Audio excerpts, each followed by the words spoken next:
Okay, at 7 o'clock, we open our meeting with the Pledge of Allegiance. I pledge allegiance to the flag of the United States of America and to the republic for which it stands, one nation, under God, indivisible, with liberty and justice for all. Thank you. Adoption of our agenda. Do we have a motion to that effect? I would like to remove number 9, please. You want to remove number 9? Correct. Okay. I'll support. Okay. Any board discussion, questions, comments? All in favor of removing number 9? I Aye. Opposed? Okay, number 9 is removed.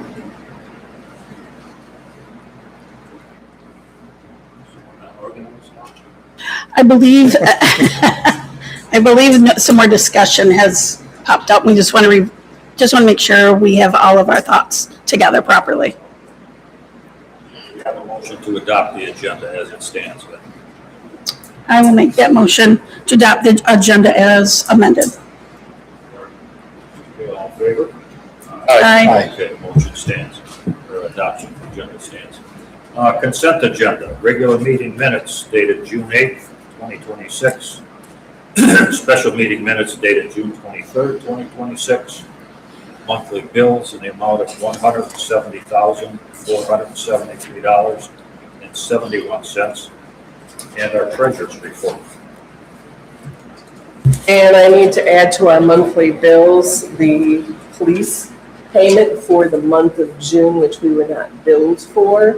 That amount is $54,166.67. And also the park board payment for the year, which is $17,500. That takes the total monthly bills to $242,140.38. $242,140.38. I move to approve the regular meeting minutes of June 8th, 2026, the special meeting minutes of June 23rd, 2026, the monthly bills in the amount of $242,140.38. That includes adding a check for the police contract of $54,166.67 and adding a check to pay the park balance, or our contribution for the park board for this next fiscal year, or would it be the prior fiscal year? This is the one for 26-27. 26-27 at $17,500, and accept the treasurer's report as presented. Support. Motion's on the floor. Accept the consent agenda with support. Any further questions, comments from the board? If not, all in favor? Aye. Aye. Opposed? Okay, consent agenda is approved. Brings us up to the report section. Don Smith, Fire Department. Okay, with any luck, you all have a copy of my report. It's been a little bit busy, and this month seems to want to top this one, so a little nuts. If there's any questions or anything I can help with, that we should do. Yes. Yeah, it does look like you've been busy.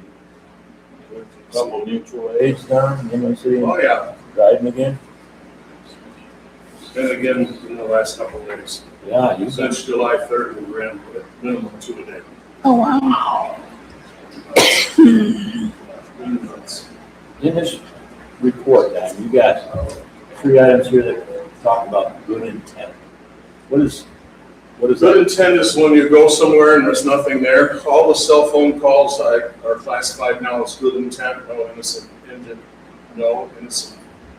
All right, we'll start again. Incident found. So we just drive out there and scour the side of the road. Come back. Nothing, and the township pays $17 a minute. Works out well. Oh, yeah. Not for us. Right.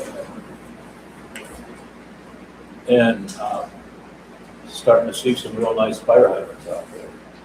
Red and green fire hydrants, Don? Yeah, some They look nice. painting them right up Have they been painted? They're not replaced. Right.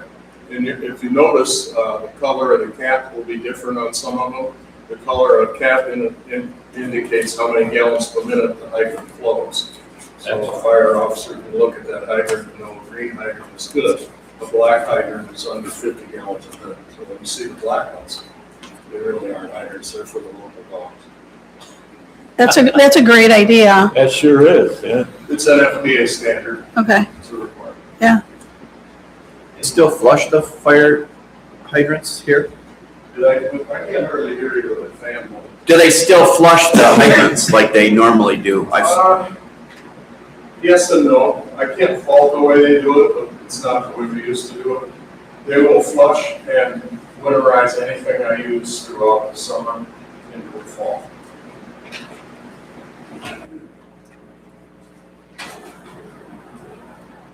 Do you think it's acceptable at this point?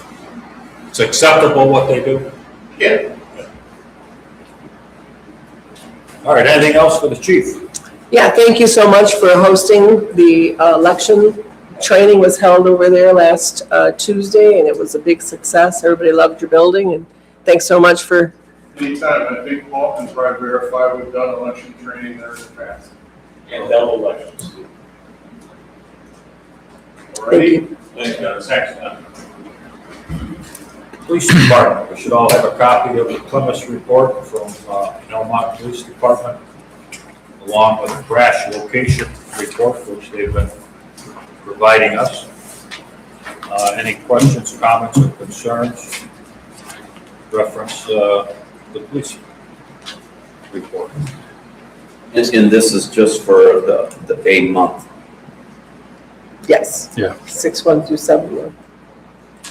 So I did talk to the traffic engineer at MDOT, actually talked to his boss and then to him about Hollow Corners and Van Dyke.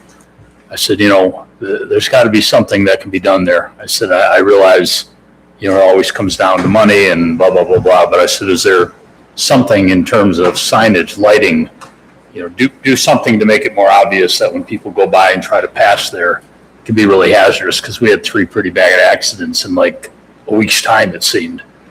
He said as soon as he gets the reports, he hadn't gotten them yet, he said, we'll take a look at them. He said, unfortunately, there's criteria that they use, but he said, we'll try to go around that this time and see if there's something we can do. So if I hear anything, I'll let everybody know, but at least they're aware of that. Is that the criteria that they use?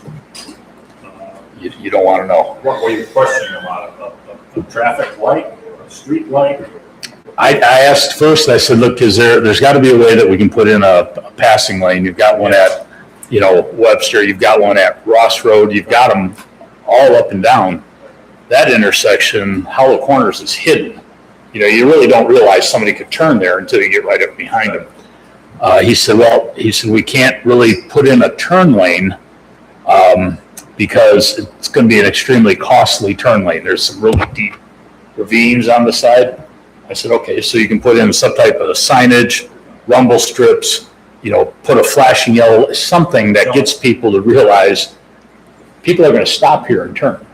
He said, well, I'm aware of the intersection and we'll see what we can do. He was going to talk to his signal guy and see if there was something simple that they could do about it. So unfortunately, and I say this, I don't mean to be crass, the number of fatalities is a big driver of them really taking a definitive action. And right now, fortunately, it doesn't hit that threshold. But All right, hit the deer there. I pulled the deer. That's on the police record. it's, I maybe not, I don't know. And they need to really think about going north too, about a half a mile there to, need a turn lane at Hollow Corners. There's the business up there that needs something too. If you come back this way, there's businesses there that need turn lanes too. So I'll keep you up to date, yeah. Thanks for your report. Our assessors report. Questions, comments, concerns, reference Andrew's report. Board review coming up? Board review coming up July 21st, yeah.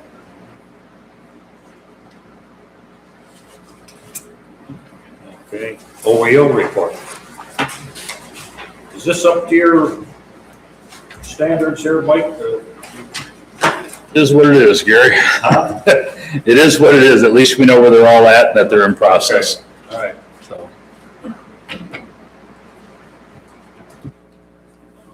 Park board. Yeah, we continue at the park board, that's for sure. We got AYBA is gonna take a look at the ball field and try to renovate that, clean up the infield. I think it's a great thing, they're gonna recover that. Can you move your microphone a little bit, because we got the fans running, it's hard to hear. How many fans you got, Bonnie? Two. Music in the Park launched on Thursday night, was a reasonable success. They got rained out after about an hour and a half, so unfortunately, it was what it was, so that's really about it. If you have any questions. Okay, public comment, anything from the public tonight? Yes, ma'am.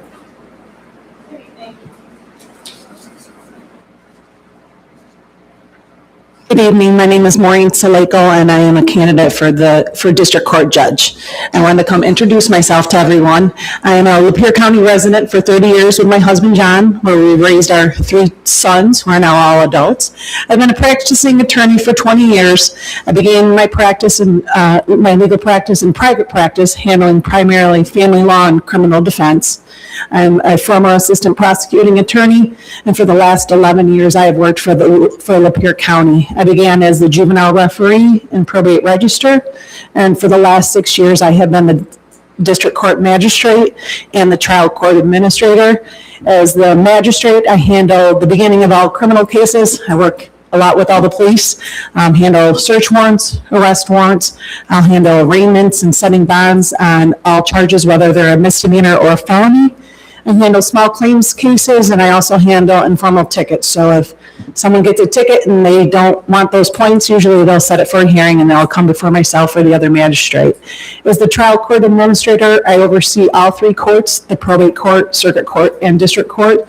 The day-to-day operations, dealing with state court administration, dealing with budgets, dealing with 25 employees, just overseeing everything. I believe with my experience, I've been on the bench now for 6 years. I'm handling many of the things that district court handles. I'll be able to hit the ground running at day 1 if I'm elected, right on the bench and understand and know what I'm doing. I am honored to be endorsed and supported by Judge Barnard, Judge Nolan, Judge Hodges, Judge McCarthy, and retired Judge Scott. Thank you. could you say your full name again? Maureen Saleko. Salayko. Thank you. You're welcome. Thank you. Thank you. Anyone else in the audience? Okay. Bring us up to new business, Semco franchise agreement. So some time ago, we got a letter from Semco indicating that they would like to renew their franchise agreement with Almont Township.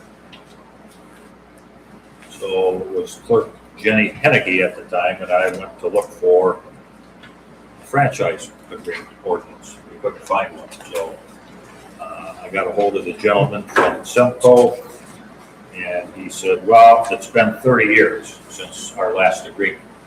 So I said, well, I guess that's out of my wheelhouse. We couldn't find it. But anyway, I sent a copy of their proposed agreement to Christine Anderson, one of the attorneys that represent Almont Township. She went through it, put a few more teeth in it, sent it back to us. Her comments are on the back page of the Semco agreement.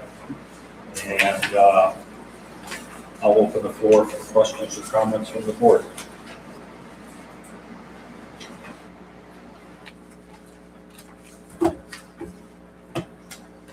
So I'll make a motion if you need one, if there's no comments. I'm sorry? I'll make a motion if we need one, if there's no comment on it. Yeah, we need a motion.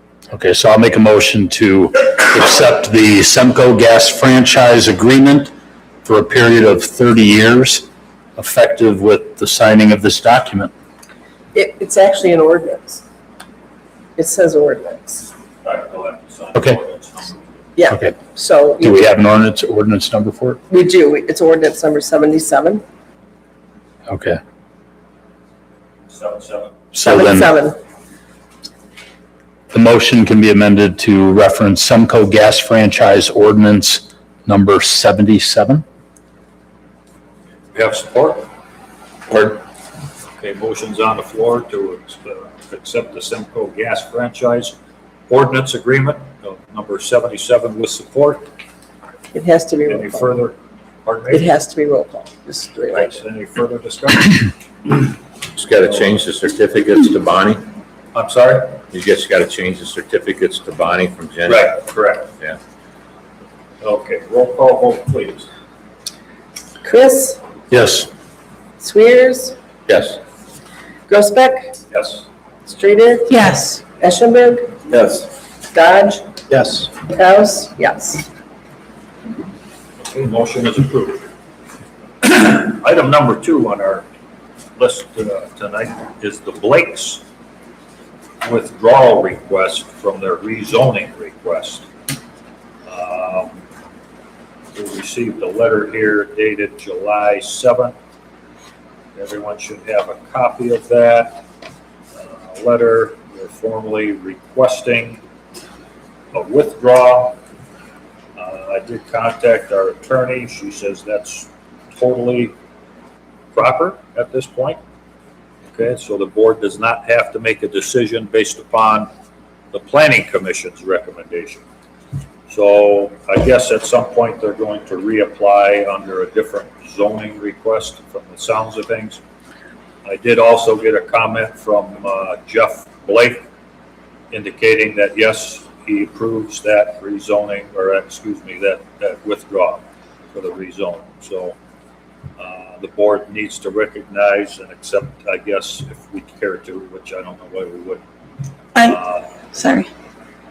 the reason. I'm sorry. Go ahead. Yep, I move to acknowledge receipt of the July 7th, 2026 email from Jeff Blake and Stephanie Barron requesting withdrawal of the rezoning application for the property located at 5590 Van Dyke, Almont, Michigan, parcel number 0010033-00102, which sought to rezone the property from RM residential multiple to C3 general commercial. It is further acknowledged that the Planning Commission recommended denial of the rezoning request at its June 10th, 2026 meeting.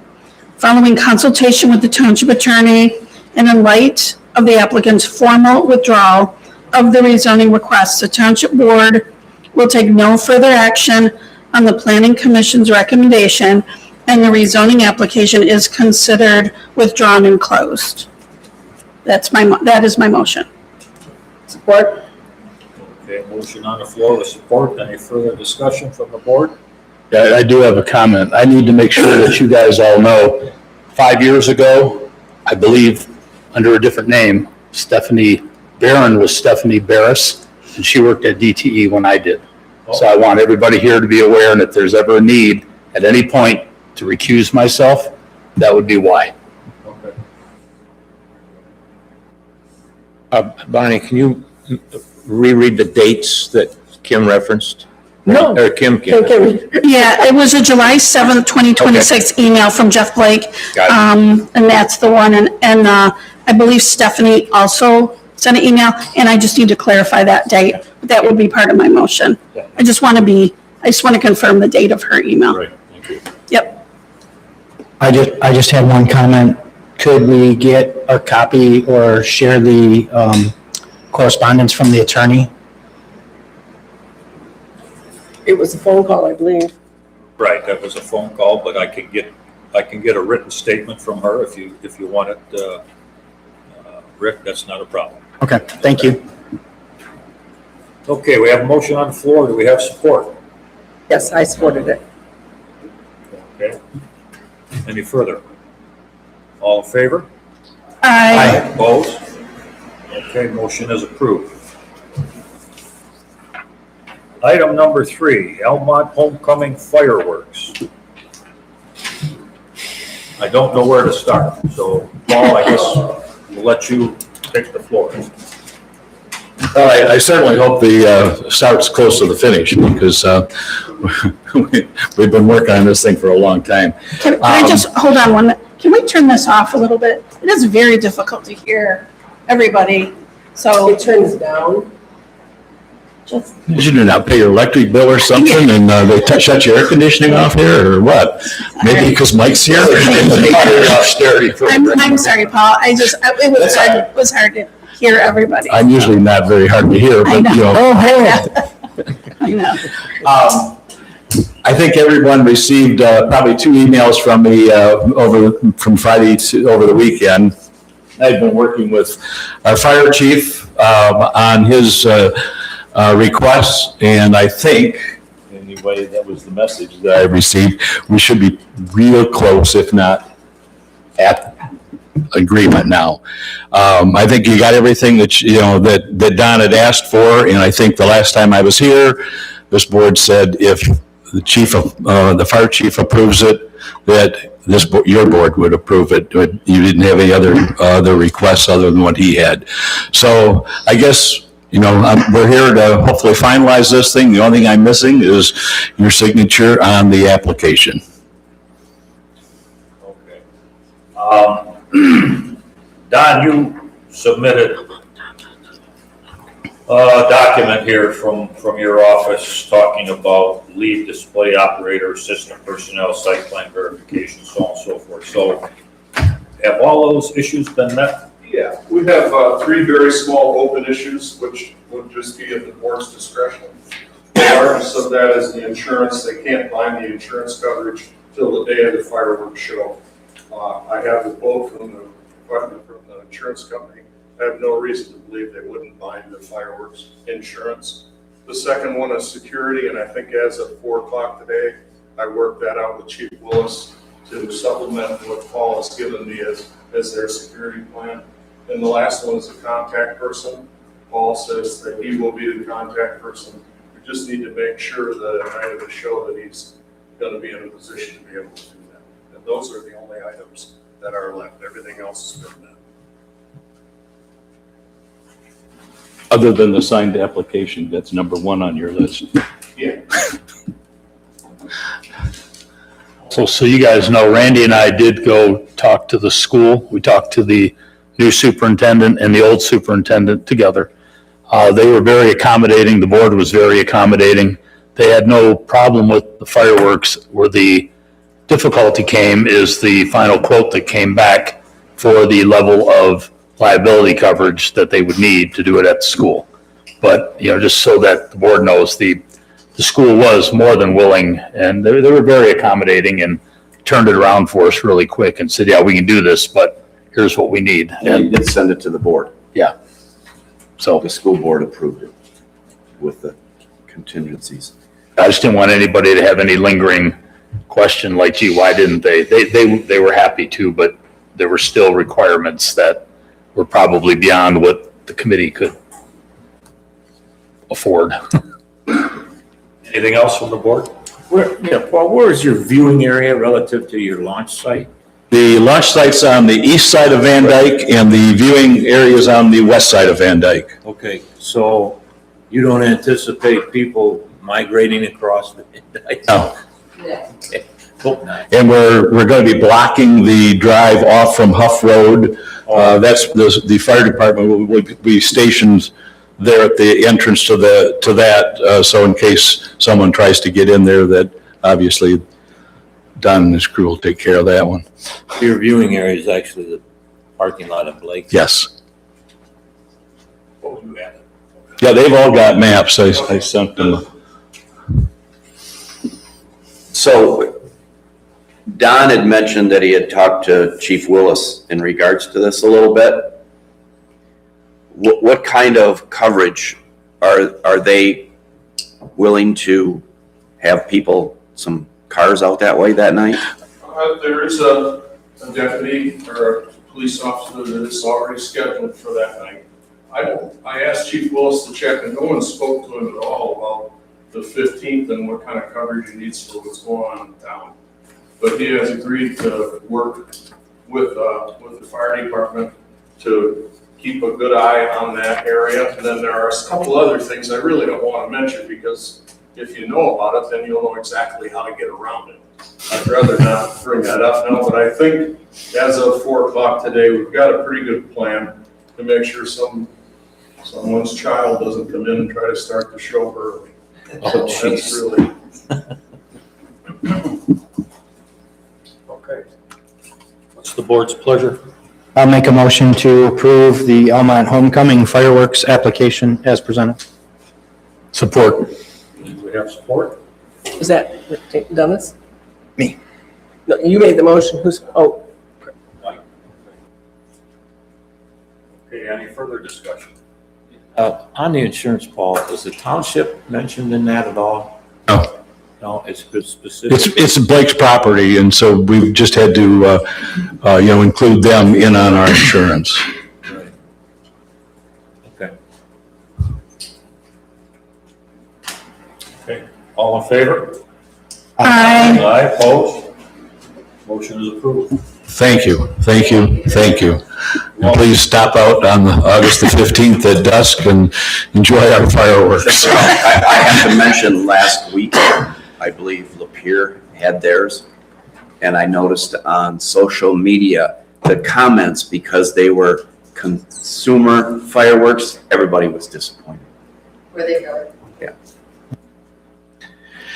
I think, I don't know, you're from Lapeer, yes? I was not at the fireworks, but that's what I was seeing. Yeah, I don't know, it's like, They were too short, Yeah. they weren't great. Yeah.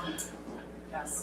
They're consumer, but they're pro-line. It's a different type of consumer. I don't know what Lapeer had, but we've been assured I was that. noticing that, and I'm like, oh And boy, and here we go. Wally told you the Here's about it. same thing, that you really won't notice As the long as I difference. can't see them from my house and hear them, I'm good. We were gonna have them at your house, It's gonna be Paul's Okay, sprinklers. thank you. If I can get a copy of signed, if you can sign that and get it to me, I'd appreciate it. Thank you. All right. Okay, item number 4, acceptance of the 2026 L4029 millage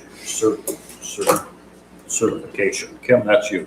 Right, basically, we just have to have this signed copy, and that has to be signed by the supervisor and the clerk. This just officially notes what our millage rates are for the upcoming year. Yes, so you see the fire department, you see the township operating, we've already approved these. And at the bottom, we have the special assessment for the police, and the millage rate is noted. So we just have to, this is just what we have to mail to the county so they know what we're collecting. So I would like to move to adopt the Almont Township 2026 L4029 millage certification. Support. Okay, you got a motion on the floor with support to approve the tax rate request, L Form 4029 for the year 2026. Any further questions, comments, concerns? We typically approve this before it's signed. Well, it already has been signed, but yes, we just needed to make sure it was adopted properly. And we're doing that now, so. All in favor? Aye. Aye. Opposed? Okay, motion is accepted. Item number 6, road projects. Randy, I'm gonna refer that to Oh, you. number 5. I'm sorry? Number 5, we Number need to do five. number 5. Oh, okay, number 5, adoption of resolution, sorry, Kim. That's okay. 2026-009, non-sufficient fund fees. Right, we're just updating our resolution that authorizes us to collect a $25 NSF fee. And this just brings our resolution up to date, because now we can collect via e-checks, via credit cards, via checks, and now we will have the ability to get a $25 refund or an additional payment to cover our costs from the bank for all these items then that are returned. I'll make a motion to adopt Resolution 2026-009, authorizing the treasurer to add a $25 service fee for dishonored payments and allow the treasurer to pursue lawful collection remedies. Support. Okay, we have a motion on the floor with support to adopt resolution number 2026-009. This is a roll call. And do we have to, Yep. do we have to include like any bank fees in here as well? Well, the $25 is the bank fee. So we don't charge any fees on that? We, in It's the a pass-through. past, It's a it pass-through. has, in the past, it has been, the NSF fee has been attached to checks only. But now we're attaching it to credit card and e-checks that are returned. Okay, So that's So- the only change, really. okay.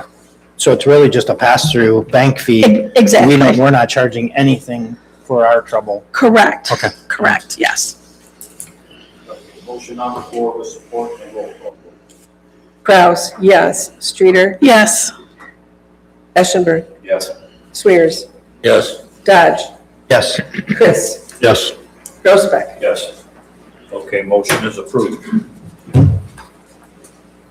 Now, number 6, road projects.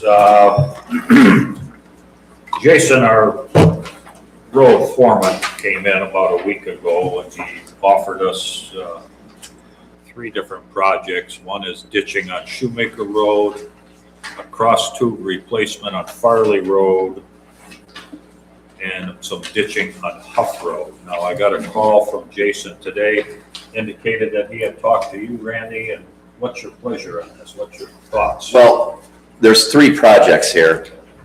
The cross culvert on Farley Road has failed and they patched it. It's just a matter of time there. I would approve that. The ditching on Shoemaker out by the Nash House, I would like to meet with Jason out there and maybe the road committee and have him show the scope of work out there that's going to be done. It's a problem area. I don't want any more problems with drainage. Like, I don't want to go out there and we're going to ditch how far, I don't know. It's stated in there, but I don't know where start and finish point is. I'd like to see that. And the biggest thing there is I don't want to have a neighbor say, well, how come they didn't come down to my area and do that? I did talk to him about when would that be done. He said late fall would be it. So if we could get a hold of him before the next meeting and kind of get an idea of what's going to go on there. Also too, out on Huff Road out there where we went out there and met with Jason. The lady says, well, the water's not flowing down out there by Leah Lane. Jason says, well, if you took all the rocks that you have plugging up your culvert out of there, and they had a 4-inch tile going into it, and they had rocks embedding it, stopping the flow. Jason said, get that out of there. So I would like to wait for another rain to come and go out there and see if she did the work. Well, I could go by and see she did the work, but I'll bet you the culvert will work now. Okay. I don't know if that's a pressing thing there. I'd like to see where start and stop's gonna be there, you know? So we can table the 2 of them. I would just like to hold off on them too, because there's not an urgency. They're not gonna run out tomorrow and do it. But as far as approving the Farley Road one, I think that would be a good one to approve and move forward. Also too, the other thing is that we probably should get together as a committee, road committee, grading and brining. The roads are getting extremely dusty and they're extremely hard. So we're gonna need moisture to get it to grade up nice. Also too, I did call Jeff, which was replacing Jason when I was on vacation, and I said, we got bad spots here. We have bad spots. And so I called Destin and he released some overtime for the graders to come and grade some roads there. He says Burnside, North Branch Garage, they go out a week before a grade and brine and they grade the roads up. They let them settle for a week, then they come back and grade and brine. This spring, that's what I was trying to get them to do. But Jason just doesn't seem to want to get into their program. But I'll mention it to Destin, you know, if we can approve or well, we already have approved it, but if we move forward, I think it'd be a good thing to get a hold of him and get on the list for Grade and Brine. All right, so the Farley Road cross tube replacement is $5,900. $5,979.62. So that's replacing a 24-inch by 40-foot poly and seeded mulch. Do we have a motion to that effect? I'll make a motion to approve the Farley Road cross tube replacement as quoted by the Lapeer County Road Commission for a total of $5,979.62. Support. Okay, we have a motion on the floor with support. Any further discussion? All in favor? Aye. Opposed? Okay, motion is approved. We'll table the other two until we. Hey, Randy, More. do we want to have Corey go out there when you guys review that one by the Nash House? You mean ask him to come out and make sure that everything's gonna be, yeah, I just don't wanna, you know, as much water problem as we had out there, I just don't, I mean, we can improve it. And if it's gonna move water faster and it's gonna put it over on these homes, and we don't need that. Right. So I will mention that to Jason, that we wanna maybe have Corey go out with us. Okay, item number 7, Building Department. Reimbursement policy for classes for the inspectors and the official. So where are we at with that, guys? Kim, you drafted a policy here. I don't know if Mike, if you helped her with that, or. Yeah, I looked at it. We worked together on it. So where are we at with that? Well, this puts into writing a policy that we did not have prior. Correct. And this just hopefully clarifies and eliminates any confusion or any misunderstanding or any assumptions moving forward. So I hope everybody had a chance to read it. It just sets some guidelines up. It doesn't really change anything. It just puts into writing the expectations and any other information as far as applying for reimbursement, timeliness, the need for prior approval if training is desired. There's just more of a process and more accountability now moving forward. And we absolutely are welcome to any suggestions. This was something that really did need to happen. So I hope that everybody is in agreement that we pulled what we needed to pull together. So I got a couple of questions. Sure. Page 3, bottom of, on mileage, must be supported by a mileage log including beginning and ending odometer readings. Pretty much, I just usually do my GPS now and not worry about the odometer because there might be side trips, stopping for a whatever. But I mean, if the GPS has got X number of miles between here, there, and back, I prefer to use that rather than the odometer kind of. I think Mike, you had chimed in on that. Yeah, all we want is just a validation, some mechanism, whether it's GPS, whether it's odometer, whatever's easiest, so the guys could say, yeah, here's what we did. Well, can we add the flexibility then to that? And not just. There's no the reason why odometer? we could. Yeah, we can definitely address that. Okay. Yeah. And then the bottom of page 4, repayment requirement, Right? last bullet, repayment must be made within 30 days unless otherwise approved. By whom? So my numbering is different. What item is that? 10B, bottom bullet, bottom of page 4. So I have a different page 4. Okay, this is B, repayment requirement. Under 10, reimbursement conditions, B. It says at the bottom, repayment must be made within 30 days Right. unless otherwise approved. We could add by the supervisor, if that would be agreeable with everybody. I just want to define who's approving the extra days. How about if we put by the supervisor in writing? Yeah. Okay. So I'll point out to everybody, if you have a document here, there's another document that says to the attention of the Almont Building Department. It's got on the back page, July 13th, 2026. So you have the right version because there's like 3 different versions of this. So look at the one, if it says on July 13th, 2026, you've got the right one. Okay. I think it also kind of spells out what our understanding, as we know it today, of what can and can't be reimbursed.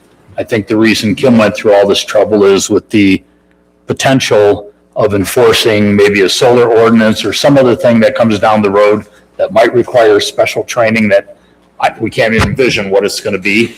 We had to at least have a mechanism to say, how would you handle that? So it gives you a way to address it. Right. But the day-to-day things are already, I think, included in that document. Mm-hmm. So, yeah, I've got a few questions. You reference building department inspector and employee. Mm-hmm. Who's employee? Laura, if she would like to go to training, then she's also able to go to training and be reimbursed for that. So is this focused strictly on the building department? It is for right now. We have a zoning administrator, we have deputies. I think the heading was just the building department. Just building department for right now.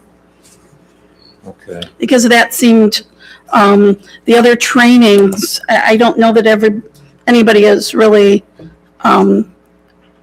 taken advantage of training opportunities, but I know the building inspectors do have to go quite often. And we just want an avenue for them to get reimbursed properly. I guess, is there, I like your expedited policy to be Gary, you and Bonnie signing things at short fuse. Is there a dollar figure that we could place that it seems to me coming to the board is going to drag this procedure out. Right. And if there was a dollar figure that either the supervisor with the clerk and the treasurer could sign, I think this is pretty straightforward. I like the policy. I think it's great. But there seems to be, there's steps that we could take to say, the only way you guys could sign it is if it's an expedited requirement. I think normal training requirements are going to be straightforward for these, that doesn't really need board review. Because it's building department funds, right? For this one, yes, for this. Yeah, so that's non-taxpayer funds. So we request. Well, they are taxpayer funds, because the people that, they're residents who are purchasing building permits and doing all that. And so those are the funds that are being used. But it's not coming out of taxpayer. Right, it's not taxes. Right, It's not taxes we collect, that is true. right. So part of it probably had to do with accountability. I mean, the building department reports to the board.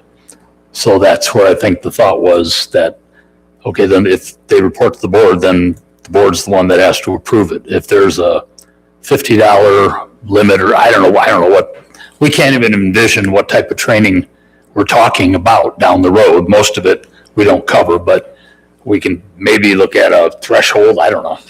I'm just trying to find a streamline. Right, and this seemed like it was something we should look at based on last month's meeting with the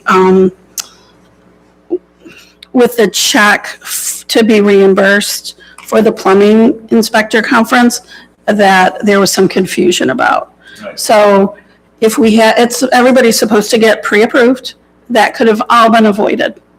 And because we really had nothing in writing showing the process, hopefully this will alleviate any sort of issues in the future. But I understand what you're saying. If it's a small amount, there should be a way just to sign off on it and move it along. Right, I don't have any, like Mike, I don't have any idea what kind of costs we're talking about here for these trainings, but we certainly want our So the plumbing and inspectors to stay mechanical was up to speed. 300. It was 300. the plumbing and mechanical training was 300 that we pulled. Yeah, So that gives you an idea. so I don't think we would need board approval for $300. That's my point. If there was a threshold you three had, or whatever, that would streamline or expedite. Okay, so anything over?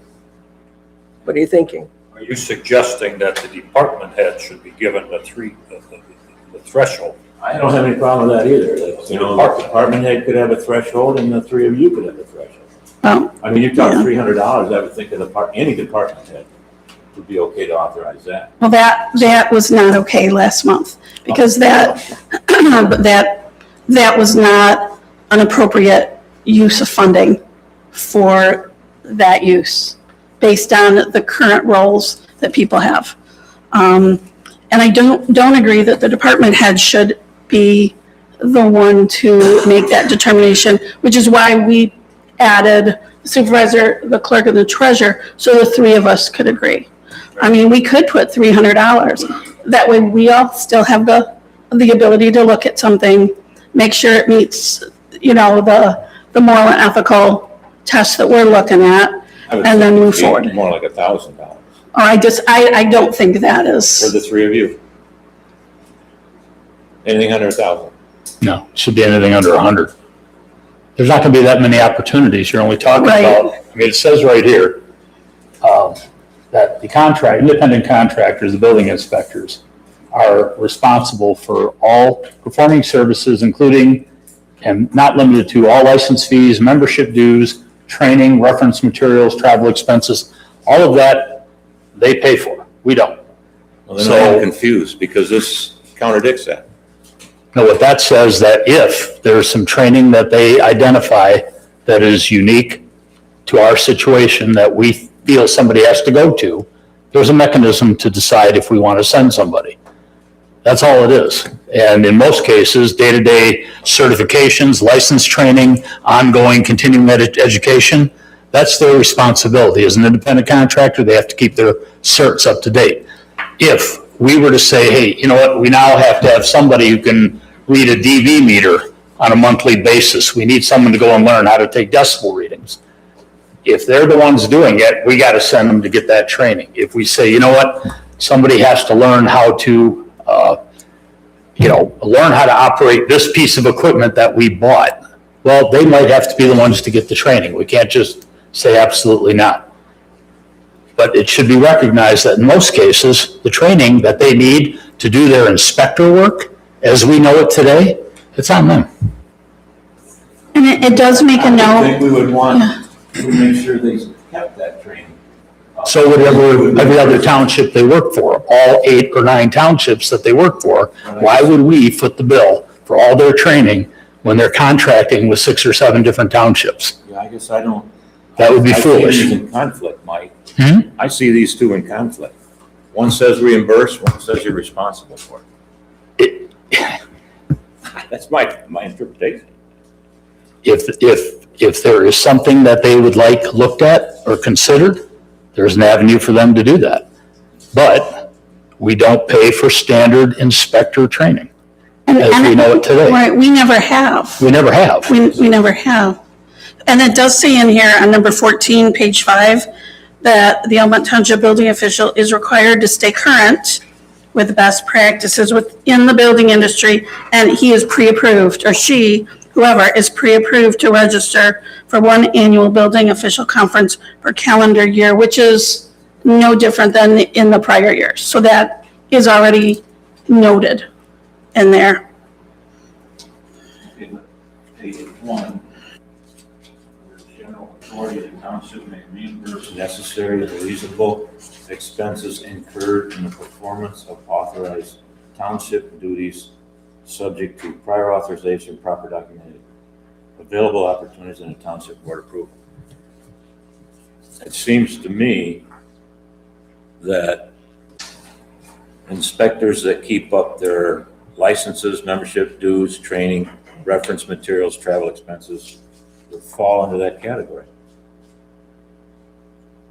So we can, if it matters that much, we can just make note that, typically the expenses, as you just discussed them, will not be reimbursed by the township. I think Kim was trying to, and I'm not trying to speak for Kim, she was trying to leave a door open for the what if, so that stuff we can't anticipate. And that's all. And the other document clearly said the training to keep your certifications and to do your inspections, that's always been on the inspector's dime, and it'll continue to be. This is for something unforeseen. We can just deal with it when it comes too. And just say, well, okay. I like the policy, Mike, that makes it clear rather than deal with it when it comes. Because that's a chance of being inconsistent. I'm looking for clarification, because again, when I read the general authority is conflicts with paragraph 8 in the other document. That's just me. Should we meet back in committee to further digest these issues? I mean, does it have to be done tonight? I can table it. We can- Excuse me, we can table it. Yeah. It was, something I worked on. I don't believe it belongs in committee. Oh. I don't. Also like to know what a threshold for you guys that would not require board. See, this is gonna, me, to get board approval on some of this stuff, is gonna drag it out. So, I don't know, okay. We can definitely, address your concerns. Yeah. Happy to bring that back next meeting. Hopefully, we'll have enough, little tweaks in there that will, make it a little more clear. Yeah, I would like to meet committee though, Kim, to discuss it, that's all. I mean, I know you. Well, I'm not on I'm the HR committee or No, the building. I'm not in the building committee. No, but Dennis and myself and Mike. So you're kicking me out of the building, you're kicking me out of I'm not- working on this policy. No, I'm not kicking you out. It's a good document, but we want to discuss and understand it further. I think that's where Dennis is coming from. Right, yeah. I don't under, I'll be happy to cede my position for that discussion over to Kim. She spent a lot of time on this. I'm trying to avoid an issue like last month, just to get something in writing, some clarification, to bring consistency back and avoid any confusion. But I hear that there is some confusion that you're reading on this. Is it possible to combine the two instead of having two different documents? What document are you looking at? You're looking at the policy. What other document are you looking I'm at? looking at the policy that the building committee put together that That- Mike referenced. This really, I did not take this to the attention of the Almont Township Building Right. Department. This is a completely separate document than this policy. But they're both focused on the building department, that's my point. They both address some issues And a lot of and times- structure. And you say there's inconsistencies between these two documents? Correct. Right. All right, I will look at this. And how about if I bring it back to next board meeting? Gives us some time to digest it, that's all. Well, I'm a little, I'm a little surprised you guys want to grab the policy, now you want to rework my work. I'm happy to redo it, pulling in your concerns, and then submit it back to the board. Happy to do that. We all right with it? I'm absolutely fine. Okay. So we have that other policy that we have in front of you, the one with the July 13th date. What that was, you guys have seen it 3 times. It was recommended that the board officially reapprove this called, it starts off with attention to the Almont Building Department. I think you all have a copy. We need to have it approved by the board, and we had to show a specific date by which it was approved. So that's why it's here again today, so that we can essentially date stamp it. It's already been looked at, like I said, 2 or 3 times, but when it got signed with an addendum that the board never saw. That addendum has been taken away, and it's back to this document. Does that make sense? Yeah, sorry, Mike, but I got an issue on the second page with pay practices. Say it again, second page for what? Second page, pay Yeah. practices, number 1. Mhm. The inspection fee schedule adopted by the Township Board in July 2025 provides, and then you go down, the following pay schedule will be will apply, but those B is the reduced reinspection fee that we adopted on June 8th. So I think that top line needs to say and modified June 8th of 2026, because this doesn't reflect the fee schedule from 2025. It reflects the modified fee schedule that we did June 8th. So do you want to change the entire thing to, And I just June said 8th? the words and modified June 8th, 2026. So the inspection fee schedule adopted by the Township Board in July 2025 and modified June 8th, 2026. And that does it, to reflect the We can- changes down we can do in that. paragraph B. And then I'm good. Yep, we can do that. But is there any interest in returning the reinspection fee back to $100 from 75? No? Nope.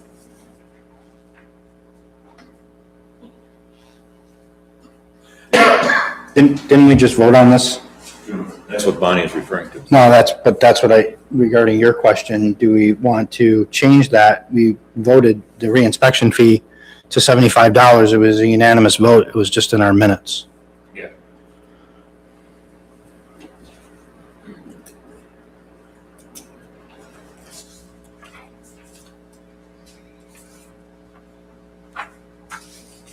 Yeah, on June 8th, we all voted unanimously to reduce the reinspection fee to $75 from $100.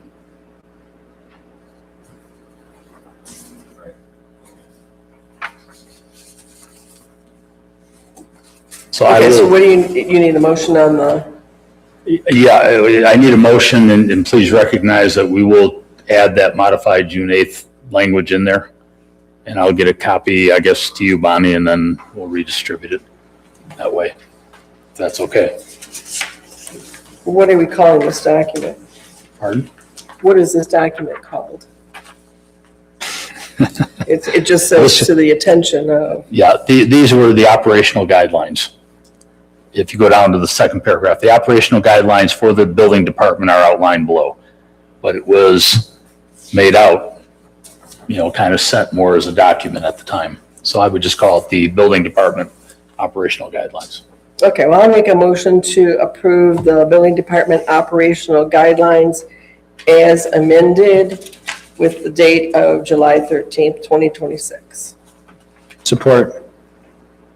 Okay, you have a motion on the floor with support to adopt the operational guidelines for the building department as outlined and with Bonnie's amendment. You have support. Any further discussion? All in favor? Aye. Opposed? Okay, motion is approved. Can I just clarify, did the attorney draft this? The attorney drafted this? Who drafted this? The attorney Document. reviewed it, Okay, okay? Okay. And it was drafted basically by Mike. okay. I just wanted to drafted it and I sent it to the attorney. make a review. He did a few edits to it and said it's what he wanted. So Awesome. Okay, thank you.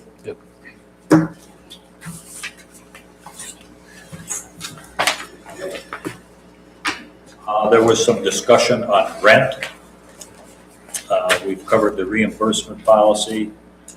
That's been tabled, reinspection fee. That's been taken care of on the last motion. Rent, is that something we want to revisit or no? Yeah, I think we do, Gary. I'm sorry? I think we do. I Okay. think the primary reason that we went with the $600, it was stated that the balance in the building department was $170,000 as of 31 May. But we didn't know whether or not the inspectors had been paid out of that money, so that may not have been a true reflection of the actual balance in the building department. And it seemed like the reason for charging the rent was because of the amount of money in there, amount of money in the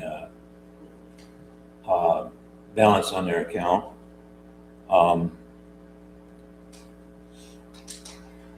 And then the proposal that Mike came up with, $1 per square foot, but he wasn't real sure about the square footage of the room. So it just seems like we we jumped to $600, not knowing for sure how much money was in their account actually. And we don't know really the total square footage. I think there's a better way to look at that as far as charging them rent. And I heard comments about other communities also charge rent, but by the same token, other communities don't charge rent. So I think there's a couple things there that we didn't have good answers on. We didn't know for sure how much money was in the building account. A lot of that inspectors still had to be paid out of that 170. And we weren't sure about square footage. I'd like to, revisit that issue and see if we can come up with a better supporting rationale for charging rent. I'm not totally in favor of charging rent because I think this board made a decision years ago to have that as provided as a service to the community. And I struggle to understand charging rent because of the amount of balance in the account. That's a challenge for me to understand. So that's really not the rationale, though. I mean, the state construction code, and I'll give you a copy of it, clearly says you have to allocate indirect and direct overheads to the building department. You have to. And here, I'll get you the Treasury directive on it. And we've So been there's, base for 20-some years. no, you were charging rent up till last year. So the way, Yeah. Yes. Yeah, we Yes. so Got last taken year was out in the our first budget time we did. last year. Yeah, How much? Well, years ago, we didn't charge rent. Mhm. Then we charged rent for the Did you? last 16 years. yeah, Okay, effective 1,000 1999, you a had month? to. okay. I'm sorry, did we charge 1,000 a month? Okay. But depending upon what source you research, you get conflicting stories. So we just had a discussion with our township attorney here a couple of days ago where he indicated that's not necessary to charge rent. I guess, in my mind, what is the purpose behind charging rent? What is the purpose? The attorney, Gary, said, if you want, check with your auditor. He goes, that's a financial thing. He didn't say it's not necessary. I will give everybody a copy of the letter. This is the actual law that codifies the concept. 1999, they said you had to do a full recovery of all the costs associated with running a for-fee activity, not a tax-supported activity, a for-fee activity, which is what that is. No different than the village, who charges $2.50 a square foot for the DDA office. We came up with a number of $1 a square foot. We said, you know what, you could probably do it differently. What some communities do is there's a monthly allocation. In fact, I called, somebody had referenced, I think it was Canton or whatever.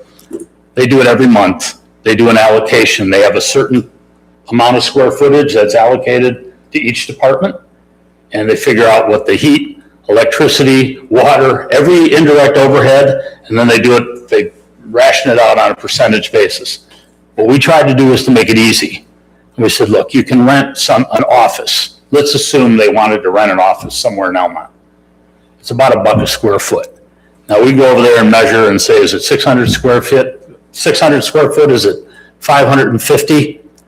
I don't know. I did a pace off and it was about 600 square feet. We came up with $600. And I said at the time, if somebody wants to be more accurate on the measurement, get a tape measure, figure out what it is. $1 a square foot is 30% of what the village charges the TDA. So it was a pretty good deal anyway.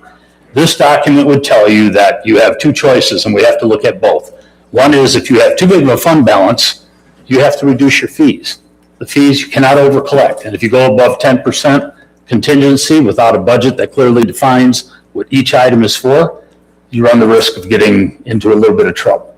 So that's what we were trying to do, is to say, well, how much surplus do we have? How much is for upcoming inspections? How much is above that we'll call it profit? I don't know what other name you can put on it, and you can only have so much there as a profit.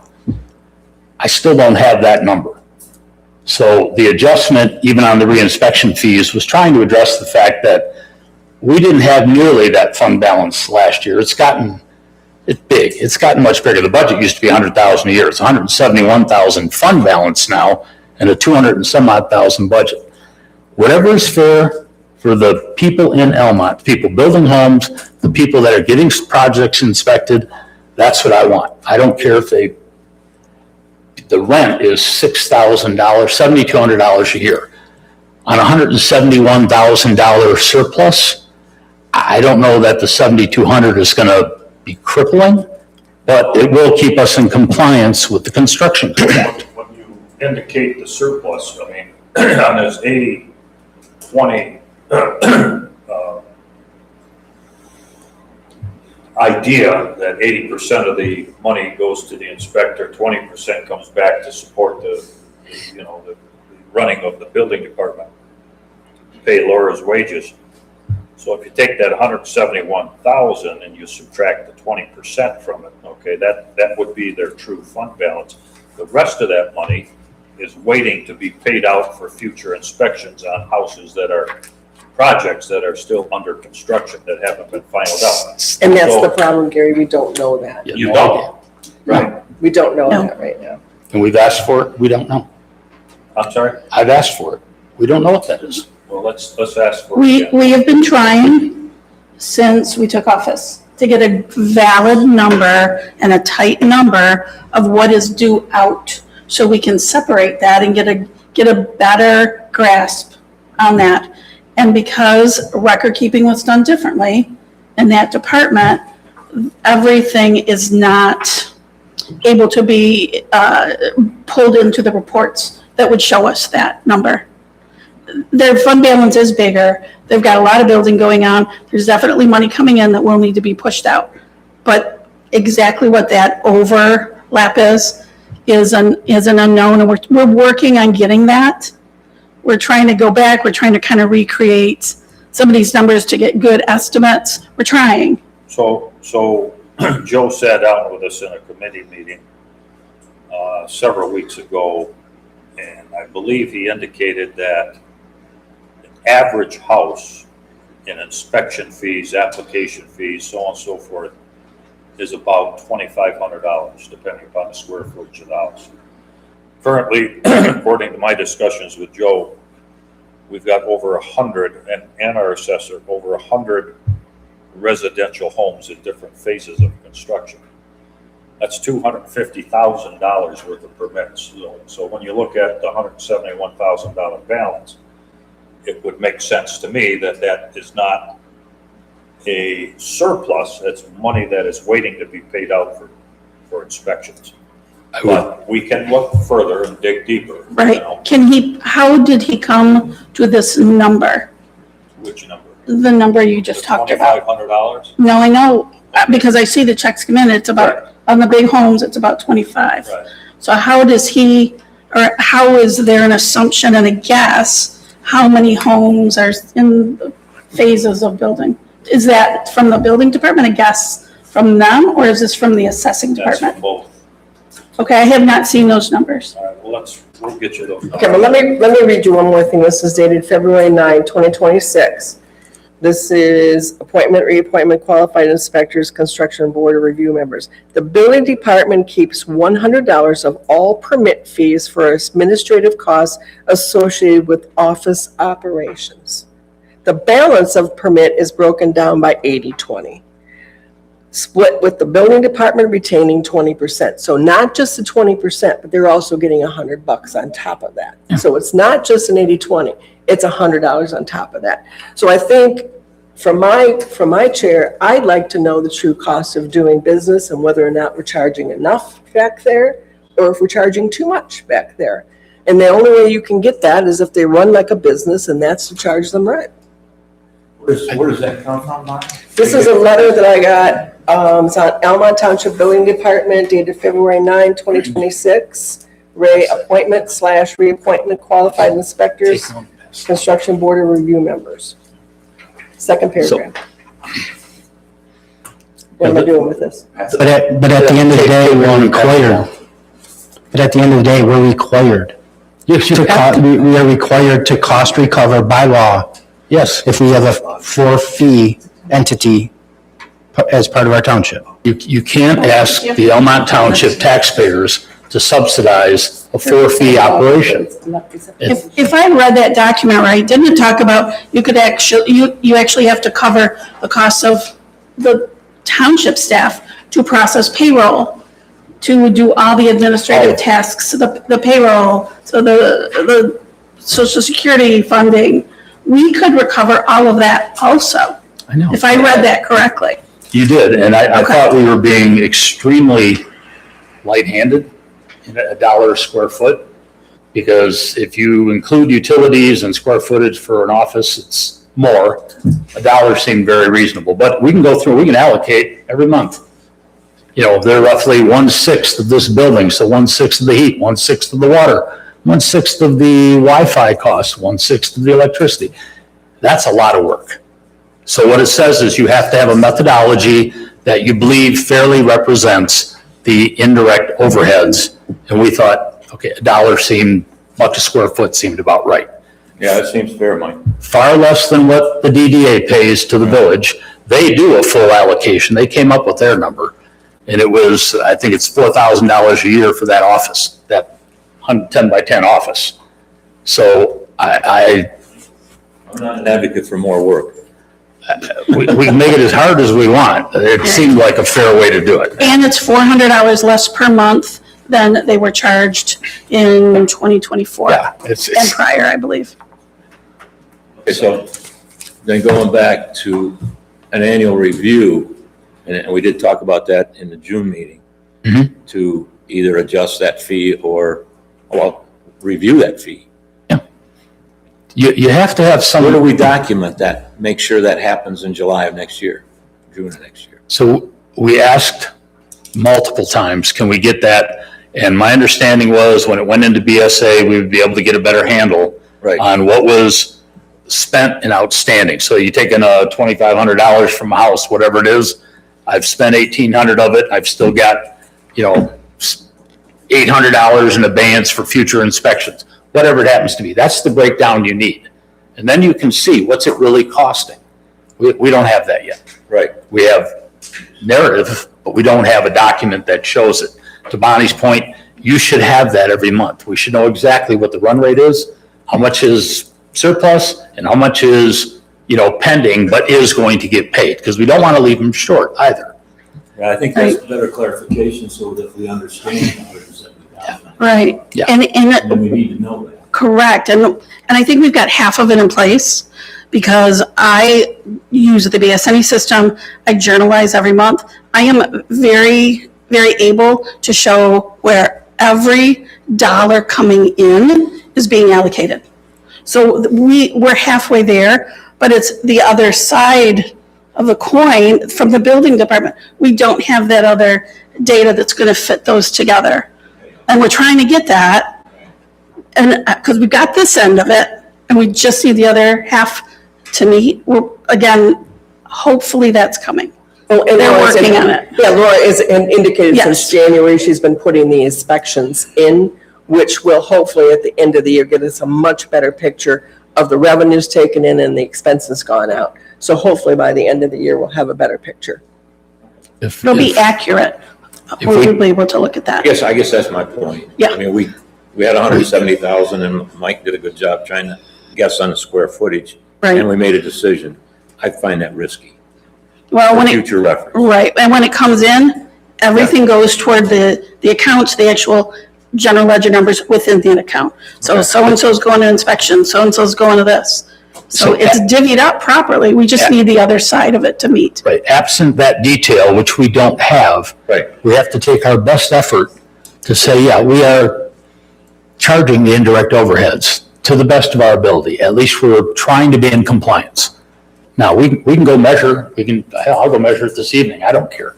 But we came up with a figure. We came up with it deliberately low, knowing that if for some reason they ran into a deficit, we can modify it if we find out that they've got $180,000 of upcoming inspections and only $170,000 to cover it. We can make the change, but you got to do something. You have to prove you're in compliance with the law. Okay. That's That's what the basis was. I guess, I think we need, I don't know where the $1,000, what that was based on in the past.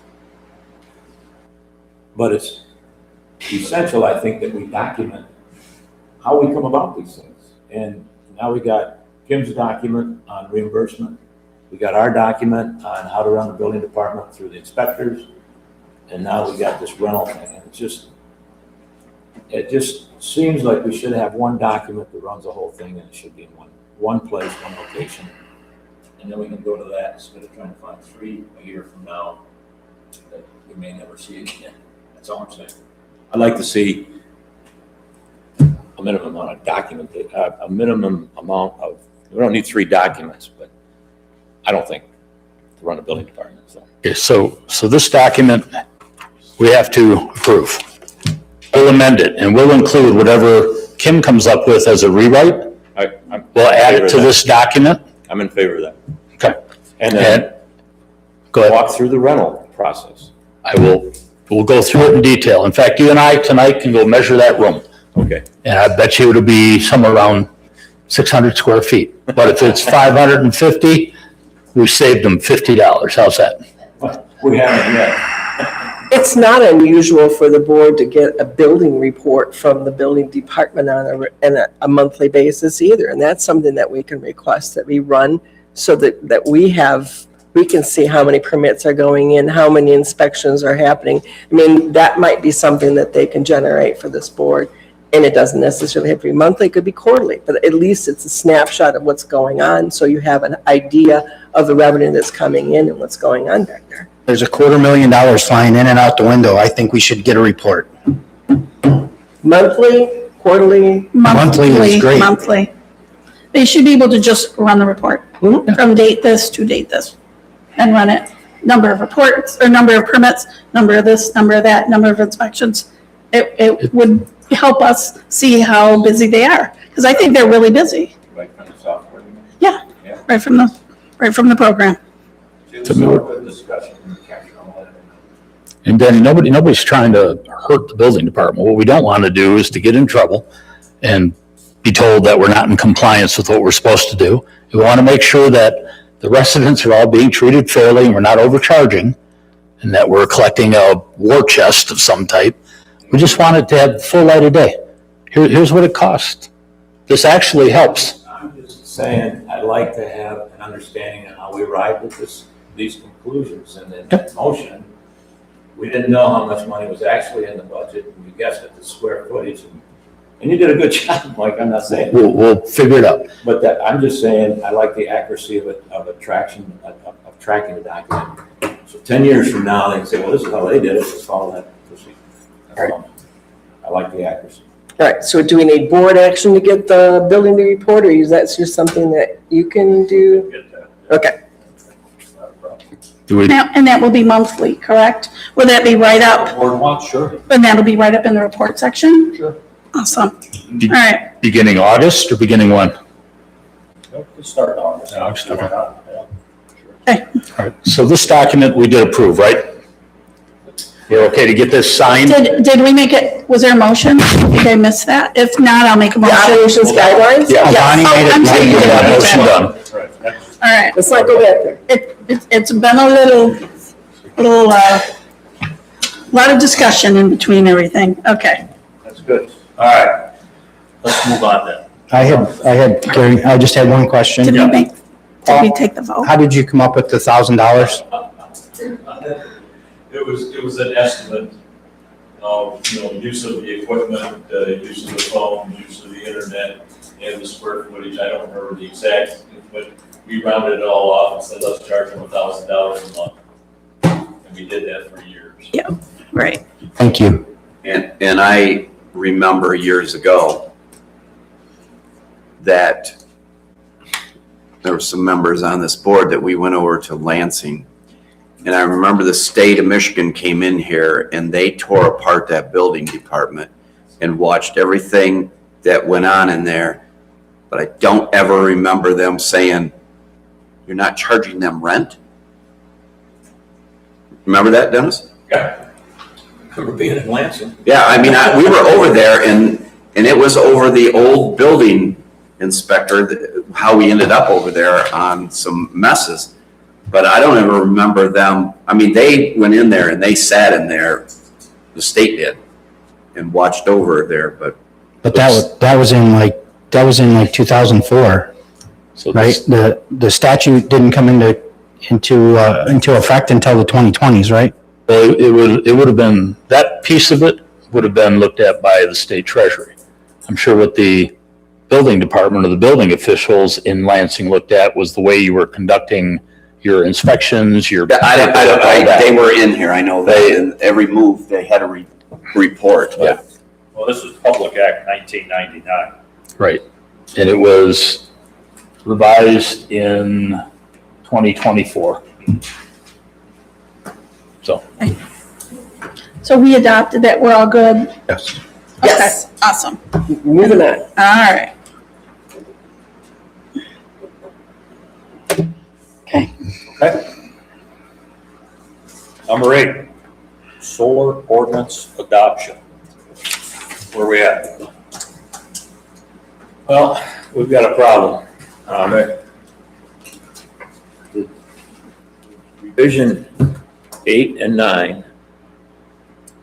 We had a debate on a 96 square foot requirement in table of use. Eliminated it in a subcommittee. Bonnie, you were on that, just came on in September of 25. That 96 square feet, we argued with, and we were working with Roe.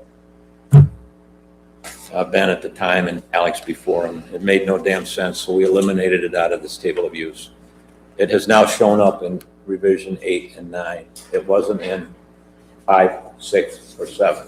So it was eliminated in September of 25, and now it showed up in revision 9. So this thing's got to go back to the Planning Commission and find out what else got, and Mike and I both found a second minor mistake on the setbacks. So I was shocked to find how that got back in when it was a row process in 25, and it's now Wade trim. So this was a Wade trim document that somehow a row version got incorporated in the last several months. So I don't even know how good the document is. We got to go back and look at that. We got to look at the legal input that we got from Christine Anderson. So I guess, Kevin, we got to bring it back to the Planning Commission. So. And are we ready to do that? I guess my question is, maybe this board wants to take a look at what we proposed before the attorney got a hold of it, to put it side by side. So they have the language that we moved forward with and the language that came out of the Planning Commission side by side before we send it back. So that the board can take a look at it and see if there's something specifically they want put in, something specifically they don't want put in. Because if it comes back up to us again with the same things removed, we've done nothing but spin. So are you saying defer this to the board? It would be revision 7 prior to Christine Anderson's changes that we made. And provide that to the board, so the board has that for the next meeting, just table Okay. it to the next meeting. And hold off going back to Planning Commission? That would be my recommendation. That's not a bad idea. And the other issue that both Mike and Bonnie brought up was this host community agreement. The attorney felt that was pay to play. It is in an MTA document as a Creole, if you will. But the attorney said it seems to be a pay to play. We could charge for an applicant coming in based on megawatt power. The money would have to be used for public safety, police, fire, and that sort of stuff. But it was an MTA recommendation. Our attorney said take it out.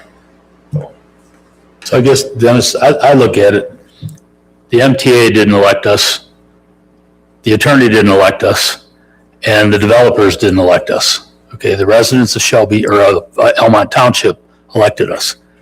You guys had, in the planning department, you came up with a really good first draft, and it had some strong protections in there. And a lot of those got struck out because an attorney, and they did a good job saying this is probably not defendable.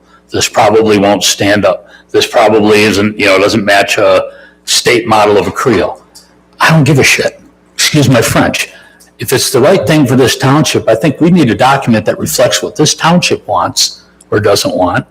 And if somebody wants to go around us and try to go to the state, I guess they're welcome to do that. But I can't look everybody in the face and say we laid down and we took all the protections out. That bothers me. It really does. That's what we set out to do, was to disregard the Creole. We followed the things that were in the Creole from MTA, but the objective from the Planning Commission was to protect the community, regardless of Creole, regardless of compatibility, and regardless of lawsuits. And you and I just had a conversation with the township supervisor in Ingersoll.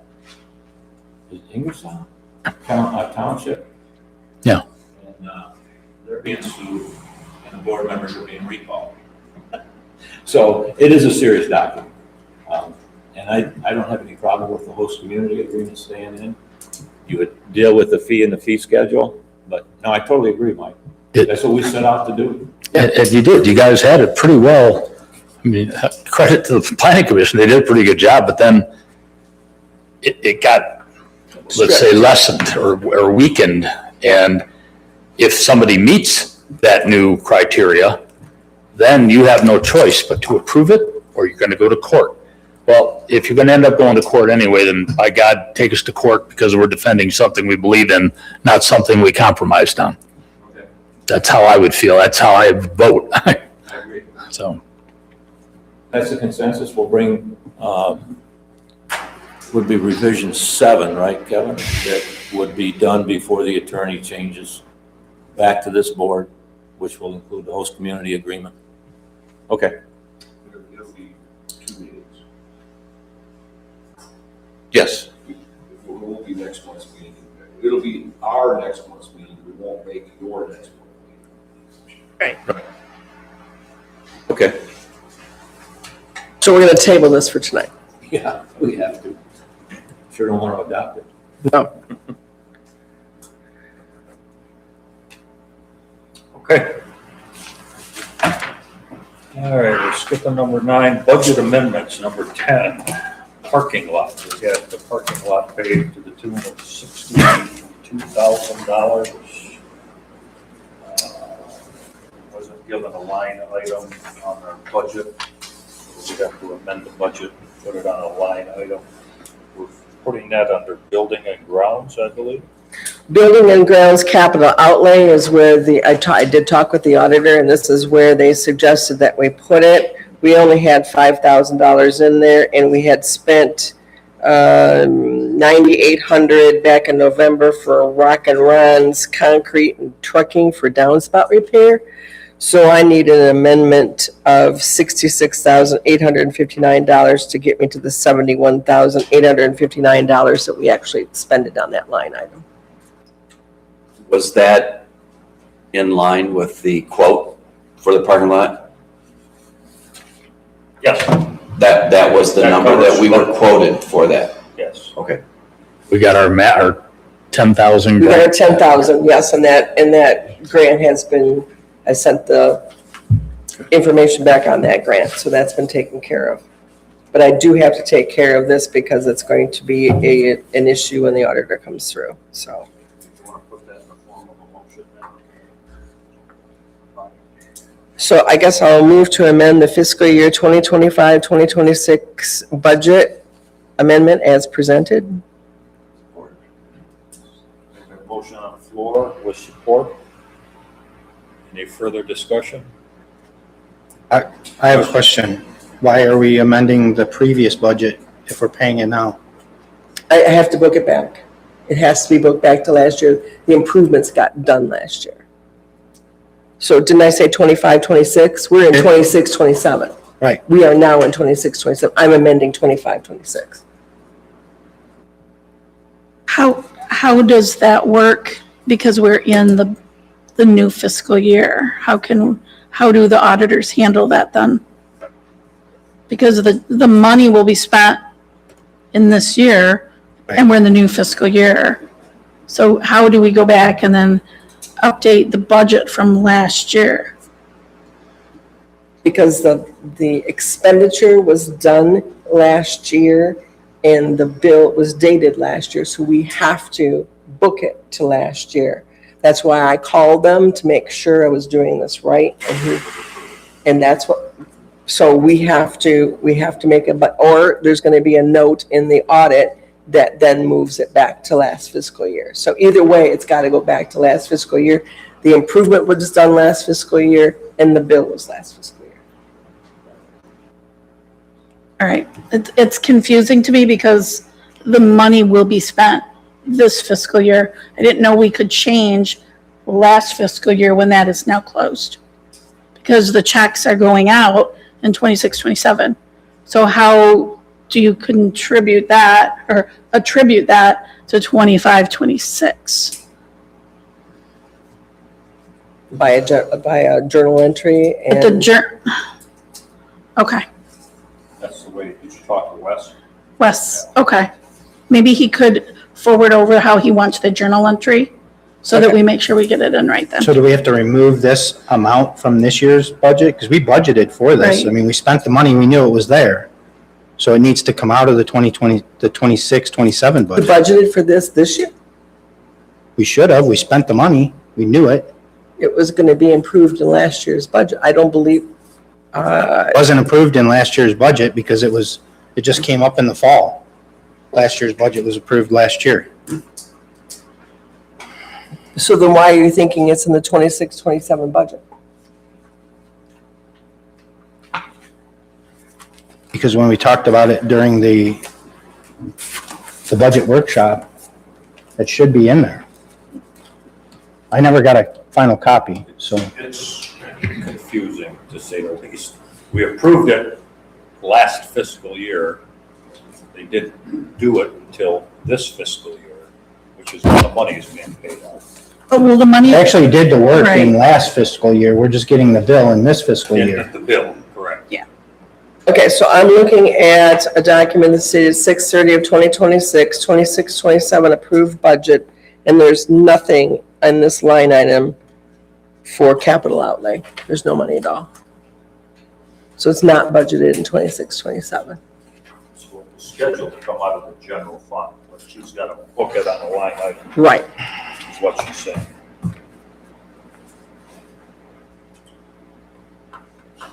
I mean, this is what the auditor's recommending. If you don't want to do it, then when they come in September, they'll be doing something with the audit. So whatever your pleasure is. well, if you can get something, excuse me, in writing from him, just saying how he wants that journal entry and why he wants it, I think maybe I'd feel better. Because it is a different kind of transaction. And then we're doing it exactly the way they are requesting that we do it. Excuse me.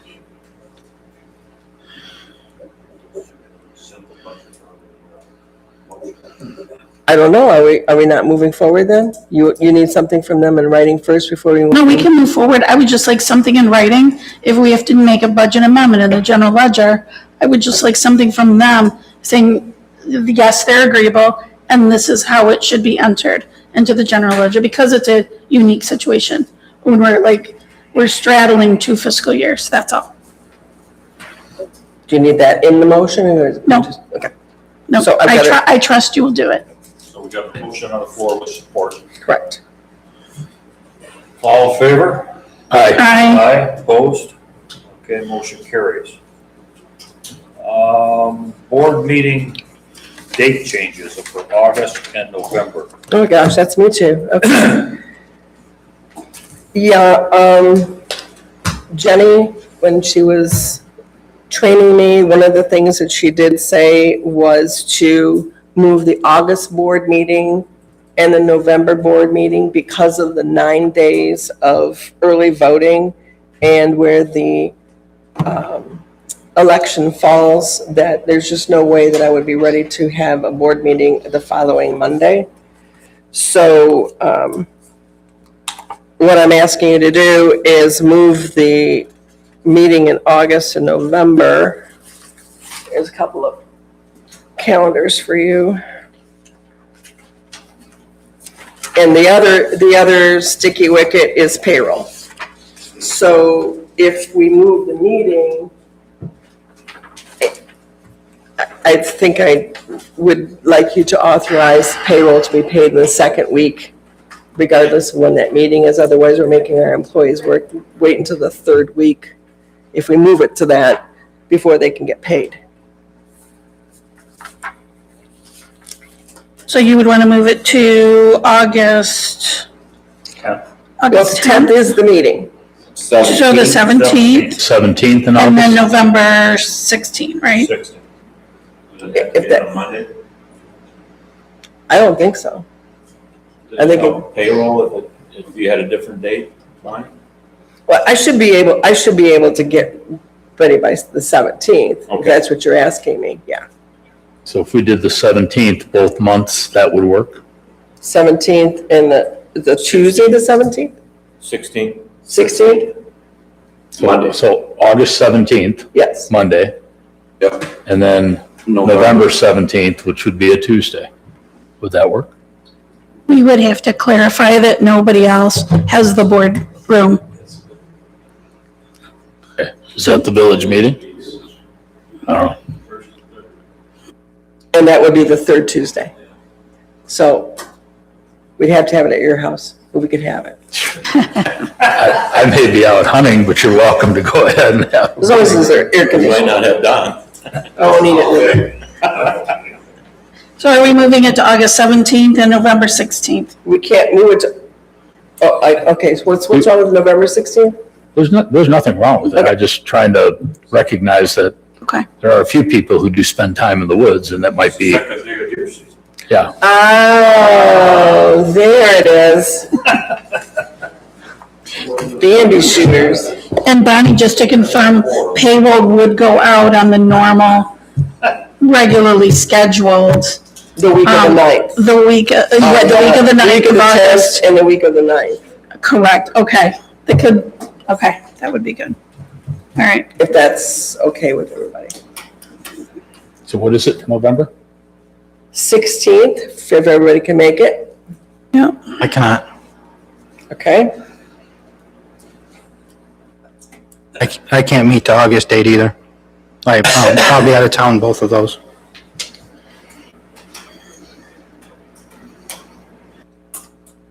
Communities up north shut down for that. So you want to skip the board meeting in November, is that what we're? So the 23rd would be too late. Well, The I mean, I've 7th, got payables and payroll, so you're gonna have to authorize payroll before that, and I've got payables that are sitting and marinating too, so how about the 18th in November? that's a Wednesday, that's the third Wednesday, so that's not planning commission night. It's not village, I don't think. Wednesday, the 18th, Rick, of November? Yeah, I'm here for that. The planning commission is on the 11th in November. Correct. Well, that's Veterans Day. Do you still meet on the holiday? It's Veterans Day. Veterans Day. I have to look at what. I think- Published calendars, I don't have. I think it is still scheduled to happen Yeah. on the 11th. It goes by the agenda. Yeah, I think It's so. already been adopted. Yeah, I'm pretty sure okay, Okay, everybody good with November 18th then? yep. And what are we doing in August? What are we doing with what? August 17th, I thought. Rick can't make the Oh, 17th. Rick said you couldn't make it. I thought he said he could. I'm No. sorry. He's being contrary about that one too. When can you make it on that week, Rick? Or is that a bad week? Yeah, I return on the 17th and I leave the night of the 18th. I come in from, Okay, 9 o'clock on the 18th. Don't get too late, Bonnie. 9 a.m. Oh, not AM. So should we just go with the 17th, knowing that Rick can't make it that night? Correct. Let's just move forward. You okay with that, Rick? Don't lose any sleep? Okay. Early retirement. Okay. Do you need a motion for that? Yes, please include the payroll. I make a motion to move the previously scheduled board meeting date from August 10th, 2026 to August 17th, 2026, and from November 9th, 2026 to November 18th, 2026. Both meetings are to be scheduled to start at 7 o'clock with payroll being scheduled to be paid on August 10th and November 9th. You have a motion on the floor. Is that for? Any other questions, comments? All in favor? Aye. Opposed? Okay, the motion is approved. Public comment, anything else from the public? It's mandatory. Pull the speaker down too a little bit. Yeah, Thank you. Paula Alfonsi, Almont Township. With all the comments and presentations being done in other towns about data centers, have you guys looked into that, or have you been approached by anybody to possibly put one in the area? Well, the data centers, we're in the middle of a ordinance rewrite. It was my recommendation that we look into a data center ordinance, unless something has changed. Our planner didn't feel that we would be a target Almont community for a data center. I don't know if I totally agree with that. Well, So as long as you're taking, It was my suggestion that that is part of the ordinance rewrite, okay? good, okay. Pop it in there. Now, I don't know, Kevin, where we're at with that thought. That is in fact. I'm sorry? What we intend, that is in fact what we intend. Okay. Currently, there is nothing in the zoning ordinances. Preventing that, Well, they're not mentioned at all because when it was written, they didn't exist. exactly. I know of no one approaching the township. If they were allowed, it would have to be in an industrial area. We don't have any industrial areas that are large enough.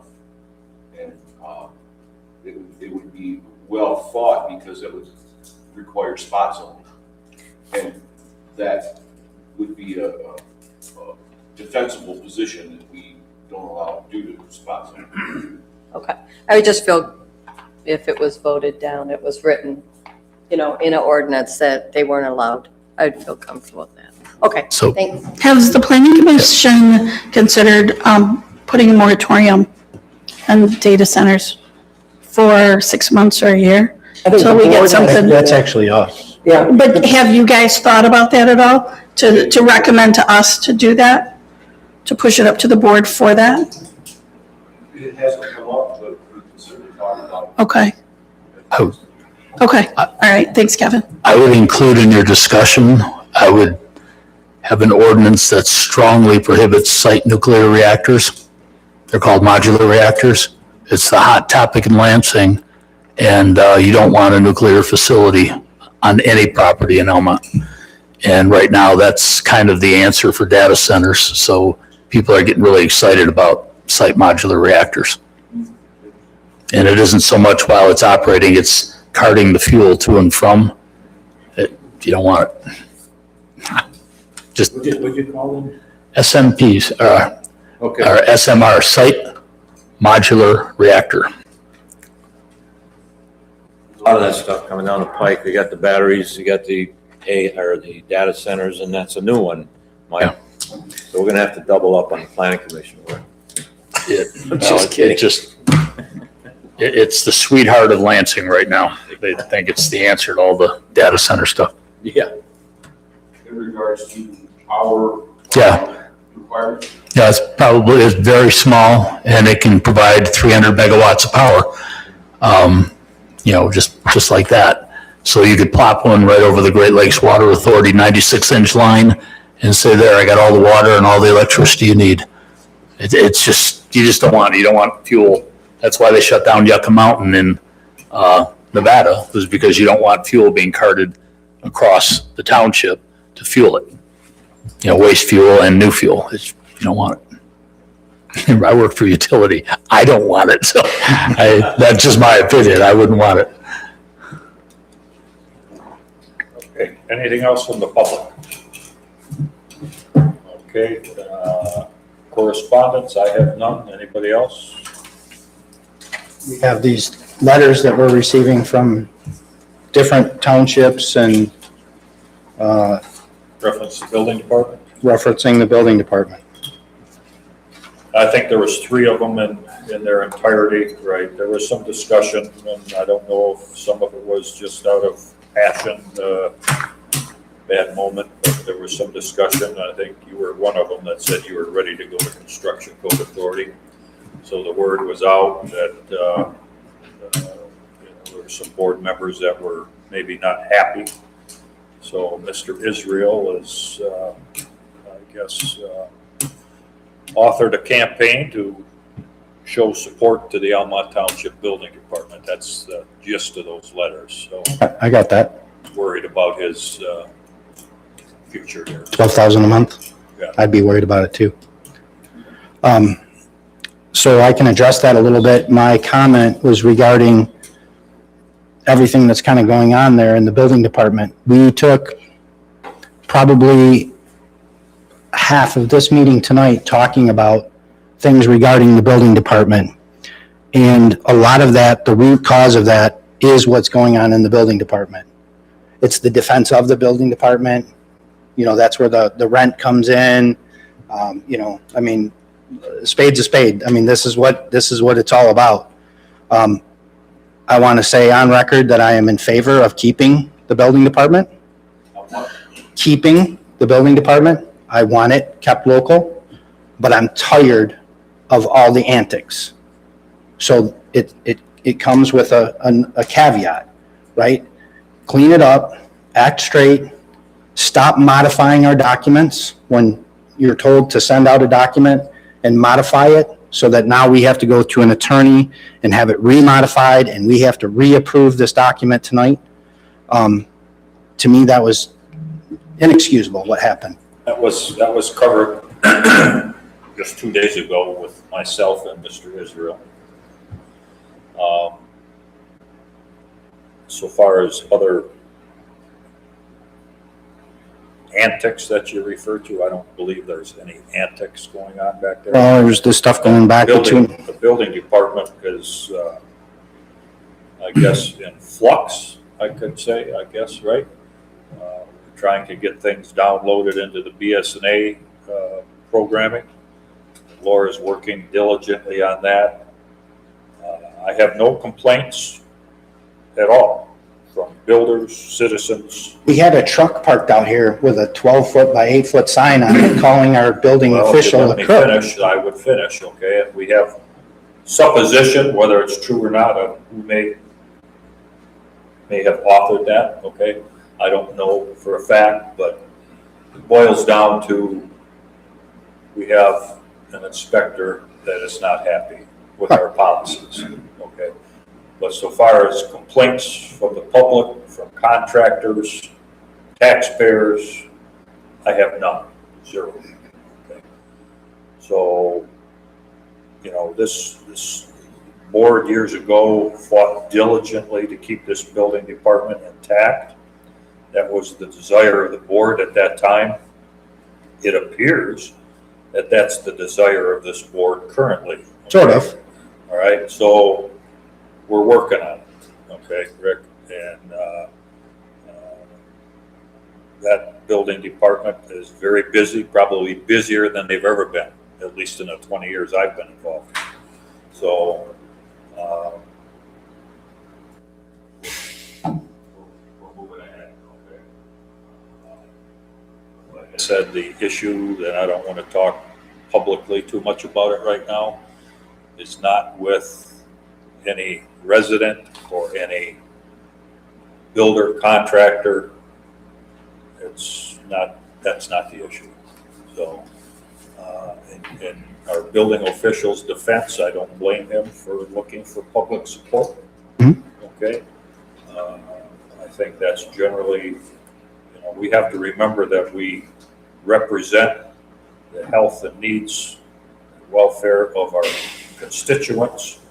Keeping a local building department is for them and for the people that they hire, the contractors that need the permits to do the work. So it's a convenience maybe for the public that we represent, maybe not all the time for us as board members, but that's why we're here. We asked for these jobs and we're working on those issues within the building department.